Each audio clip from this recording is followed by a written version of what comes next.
Kırmancı yaroye ma her de xod cennete ma hey derdema dermane ma dekama kalike ma indime bunu zone ma derdema dermane ma dekama kalike ma bu musedomane ma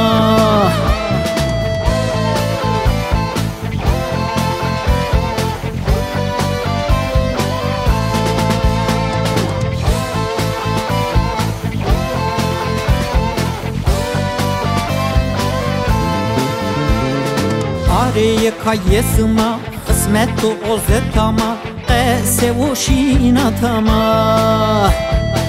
Areye kayesıma kısmet o zetama qese o şinatama Bu muzur böyle mi olacak? Böyle toz, toprak, pislik. Halk böyle mi muzuru sever? Hep yalan. Vallahi de yalan. Herkes masasını temiz tutsun.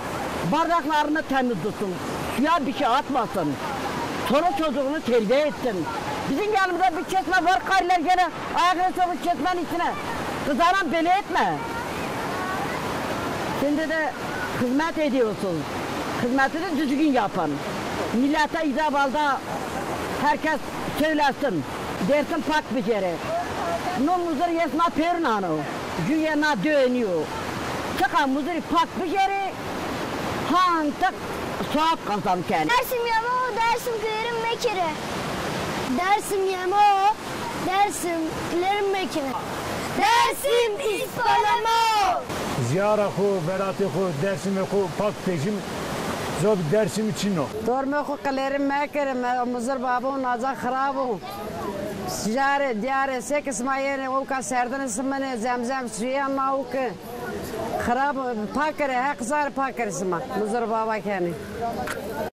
Bütün insanlığa sesleniyoruz Munzur Baba'da çerağımızı uyandırırken. Ve diyoruz ki Munzur Baba'nın sizlere bir sözü var.